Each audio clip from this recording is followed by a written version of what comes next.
Two men journey to the bars and restaurants of Scandinavia to find amazing beers, always with the same question. Hey, what's on tap? It's time to find out. Ciao, ciao, Benito. Buonasera. So we are once again visiting the beers of Italy by that amazing Italian introduction. Yes. Not stereotypically offensive in any way whatsoever. No. We were true to real Italian culture and history. No cultural appropriation. Spaghetti, pasta, calzone. Yeah, it's totally. Now we lost it. Yeah, no, totally appropriate in what we're doing. So we have a couple of Italian beers this week. Dark beers. You brought dark beers. We do have two dark beers. One is a 6.6% robust porter, and the other is a. I really lost the flow on that, didn't I? Yeah, you've lost all the listeners. Oh, it's a 7% stout. Baltic porter. Oh, it's Baltic porter. Sorry. Because it says Nice. it on the. They're two porters. Did not realize that when I got this. So I'll be honest with you. I thought that the second beer was also a stout. It was a stout, not a Baltic porter. And as we all know, Baltic porters are Lagers. Are darkest of lagers. So this will be fun. So two beers that are same but different. Yes, but we'll start with the American porter. Yes. So the robust porter is from Brasseria Della Fonte. The stupid label. And it is, there's not really much to say about it. Brewed with oat crystal malts and lots of roasted barley. American porter brewed year round. So that's why I said American porter, because it says that a style is American porter. That has to be more hop heavy, right? Yeah. So this brewery only releases bombers, and they make like the gamut. They really run I almost bought a saison, but it was like twice the price of this one. I was like, nah. But this isn't the bomber. No, this is a bomber. What is this? No, bombers look different. I thought they were 500. Bombers are 650 650. centiliter. Oh, they're like 500. Which means that they match some American obscure, like 22 ounces or something. It sounds about right, yeah. So 22 ounces is a standard small in America, I believe. But I only know this because way back when we used to get American beers, they were always in bombers. Yeah. And Swedish standards would be 750. That's like a big bottle of wine or something. Right. For some reason, I thought 50 centiliters were bombers. And I don't know. No, but it's not just the size. It's a very specific type of bottle as well. Yeah. It has like a bulbous top. Oh, you like bulbous tops. I do like bulbous tops. It says it's a stub. It's a we call it stub neck. Yeah. Usually, so it's a very short neck with a bulbous frame. Yeah. So let's. It really smells like a porter. It smells so good. Very roasty. It smells. I will say the smell on it is 100% to style. It has that really nice roasty notes, a little bit of chocolate in there. Coffee almost. Yeah, the carbonation looks super spot on. So I'm super looking forward to this one. Smells like Swedish knäckebröd. Kind of, yeah. Or like a Danish rye. Yeah, hard bread. Yeah, Danish hard bread. So cheers. Let's try it. Cheers.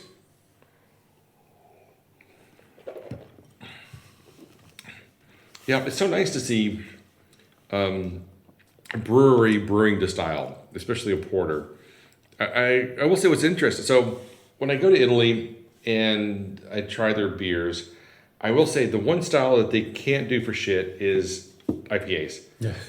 God, they're so bad. Or so, they're not bad. They're really middle of the road. Yeah.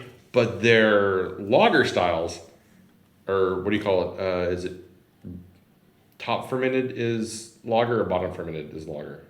I would say, oh, wow. I can't remember. Bottom fermented has to be lagers, right? Right. So they're bottom fermented beers. So Helles, lager, Pilsner, those styles, they really do a great job. Yeah. Barley wines, usually pretty spot on.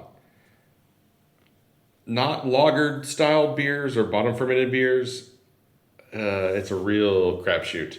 There's only a few. And the Italian grape ales are also really good. Yeah, but those are top fermented. Yeah, but those are the exception. Yeah. Because Italian grape ale is a style that was created in Italy, so they should be able to do a pretty good Italian grape ale. But I would say for the most part, the more newer styles are not the Italian brewing community's forte. There's a few exceptions like Crack or Lover beer makes good sour beers. Yeah, Lover beer makes good sour beers. Caldebrado makes really good sour beers. And then we have the very special Brasserie Baladin that make amazing barley wines. Right, but then barley wine is one of the styles I say that they make that Italy does really well with. Right, but those are top fermented. Those are ales. Well, I'm just saying, barley. There's barley wines and there's lagers, and those two are the. I'm just poking holes in your entire theory. No, I'm not. I completely agree with you. They still align with what I said initially. So that So this porter is pretty spot on, I think. It does taste like a porter should. I can taste some notes of licorice in the aftertaste. I enjoy it. Yeah. Astute listeners of the show will know that traditional porters aren't one of my favorite styles. For me, traditional porters kind of rank there with red ales, brown ales. If you can find a brewery that does a really good version of it, it'll be very pleasing because so many places do really, really bad versions of it. That to get someone that can do a decent version of one is kind of nice because they don't have to rely on tons of adjuncts or weird, other flavors. So I think to style, I think this is very, very there. I agree. Is it a great beer? Like, is it a beer? Like, and again, I think it's the fault of the style. It's a little thin. It's a little, Exactly, but a 6% porter is. It's supposed to be. It's thin like this. Yeah. They've nailed it. Thin, yes, according to style. But I don't want thin dark beers. But to be fair, style-wise, I give this 2 thumbs up. Yeah. Points-wise, a really strong 375. Yeah. I cannot give it a 4.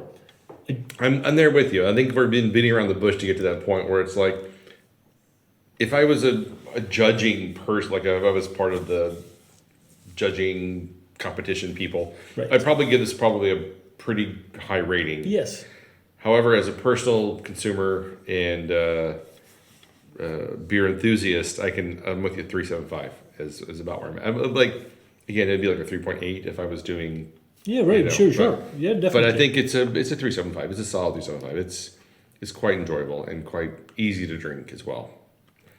Okay, moving on to our collaboration beer. We have Four Brothers Baltic Porter made with Ritual Labs and the Moersleutel. That's pretty fun. Both Ritual Labs and the Moersleutel make quite fun stuff. Ritual Lab, we've gotten here in Malmö basically thanks to one place, Dipenko, which is like a pasta and pizza lunch place. Yeah. And they've had Ritual Lab beers on draft forever. You can get Ritual Labs on draft if you go to Söderhallen. Ah, nice. The what's the pizza? Noi Pizzeria that just opened up. Just took over the previous pizzeria's spot. They have 2 Ritual Lab beers on tap at all times, so you can still find Ritual Labs in there. I think it's a IPA and a Pilsner or something like that on tap. That's pretty cool. Yeah, it's really nice to be able to find that. So remind me, how strong was this? Is like 7% ABV, 40 IBU, and if you have an allergic reaction to orzo, you should probably not have this. Orzo? Wheat. Ah.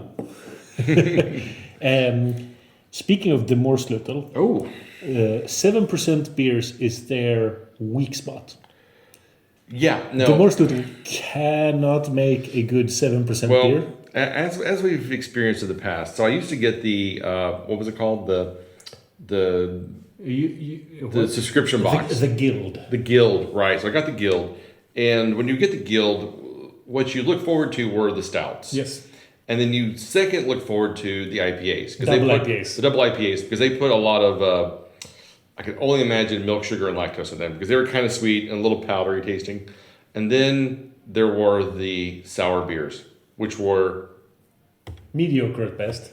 Oh no, they were Dreamforce at best. Yeah. I mean, they were pretty bad. And then you had the 6 to 7% IPAs that were not good. No. So what we're hoping here is that the Moersleutel Baltic Porter, which is, again, not a style that I've ever seen from them. And that's why I thought it was a stout. Yeah. I saw Moersleutel, I saw Ritual Labs, I thought, stout, and I didn't really look too close. And then I see Baltic Porter. I'm like, we don't review many Baltic Porters on the show. That is true. Win-win. And I think it smells really good. It does smell good, but it doesn't smell... It's not a lot of aroma. It's very muted. Well, I wouldn't expect a lot of aroma coming off a Baltic Porter. And there's no signs of any adjuncts or crazy shit involved in this beer. It looks pretty straight up. So I would expect this to be pretty light, drinkable, slightly roasted in the notes, but it smells like it's going to be a pretty good treat. Let's hope so. Cheers. Saluti. Salute.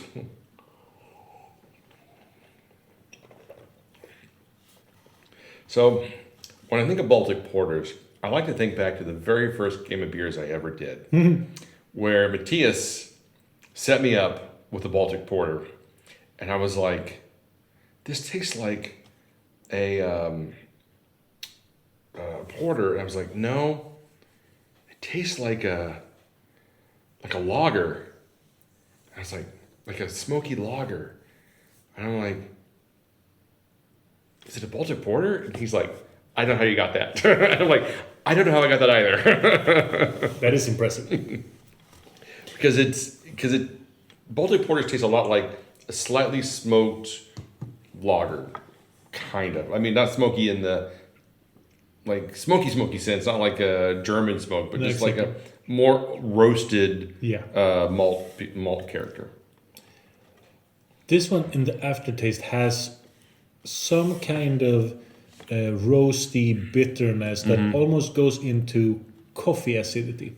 Yeah, I would say that's the downfall of this beer. It's a little too roasted on the malts because it gives a little, almost a tannic quality to it. Yeah, like the leftover coffee sump. Do you call it sump? No, you don't. Well, I didn't until I talked to a lot of Swedes, and they all call it sump. So now I call it sump as well. Because there's a beer from American brewery Perennial that's called Sump and is a coffee beer. And up until seeing that, I was like, coffee sump has to be like a Swedish thing. Well, I would have. I was called just the grounds. Like if someone said like, oh, it tastes like the grounds, I would always assume that was like the used coffee grounds from the. Wouldn't grounds be when you ground it? Like through a grinder. So technically it could be once you ground the beans, anything past that would always be the coffee grounds. Right. But usually when you're talking in context, it's almost in past tense, which you mean the used version. Because it's in that state of being ground but not brewed yet. They're in that state for such a short amount of time. Exactly. So no one would ever refer to that state. Got it. Yeah, unless you're talking about the particular grind, like oh, this is a really loose grind or a really fine grind. Then you're talking about that. But this one has like coffee grounds in a slightly bad way, unfortunately. Yeah, unfortunately, I was expecting much more from this. A little lighter, a little more refreshing, but this is that slightly tannic, sour nature at the end. Yeah, kind of kills the beer for me in a lot of ways. We've had Baltic Porters that we've given really high ratings to, but they often always are 9% and above. This one falls in between traditional porter and Baltic, like a real Baltic porter. Yeah. There's no such thing, but a stronger Baltic porter or an imperial stout. Yeah. So I think, unfortunately, this falls a little bit short. Yeah, I'm going to give this like a 3.25. 3.5 for me. Yeah, maybe on the weaker side, but the tannic nature. If it didn't have that, it would probably be a 4. Yeah. But that tannic nature just puts a nail in the coffin and really drives it down for me. Having said that, I'm always really happy when you bring back beers from trips. I know, it's always a lot of fun. Yeah. So there probably won't be any more trips for quite a while. But, you can be assured that whenever I go somewhere, I'm always going to bring back some beers for us to try. Nice. Because that's always just the most fun. The only trips I've done recently are to Stockholm. And thanks to Systembolaget, that hasn't really paid off. Honestly, the only place that you can get different beers in all of Sweden is Gothenburg. Yes. For some reason. I don't understand why Gothenburg is the golden child of Sweden. Gothenburg is more of a beer city than Stockholm is. It really is. It has more breweries even more breweries per person. Yeah. And Gothenburg is a really nice beer city. It is a really great beer city. But it's so frustrating because sometimes Systembolaget will have special releases, and it's only available in select Gothenburg stores. No, select one store. With select Systembolaget, which means it's one store in Gothenburg, and you're like, damn it, I really wanted that beer. But that's just the way the cookie crumbles. Yeah, there's been some Kernel releases that. I love Kernel. I think they do really great stuff. Again, it's not the most exciting brewery, but they do great stuff according to style. Yeah. Kind of like they're the Rimmelav of the UK, basically, for me. Pretty much, actually. So I always look forward to their releases, but they don't release many bottles in Systembolaget. No. But they had a big release in January, only available in stupid Gothenburg. I know. Well, we'll wrap this up then after we're through grousing about Gothenburg. Those people. We love Gothenburg. We do. So many great places to go. We need to do a Gothenburg trip soon. Yes. So until next time, you can find us online at what'sontappodcast.com, Instagram, Spotify, Facebook, YouTube, and we've discussed the carrier pigeon situation. Yes. Many times. Okay, good. I did make sure we didn't overlook that. Exactly. The carrier pigeons come to your house with a little USB stick on their feet. Exactly. And you connect that to your computer and you can hear us. We've upgraded it because it used to be just a QR code that you would scan and take you to Spotify so you could get the latest episode. Smart. I don't. We spend a lot of time sending those pigeons out. I'm hoping that people really appreciate the work. I hope they will return one day. We never really trained them for that. We really just capture a lot of pigeons around town and send them out. We don't know where they go. Yes. All right. So until next time. Keep drinking it, dum-dums.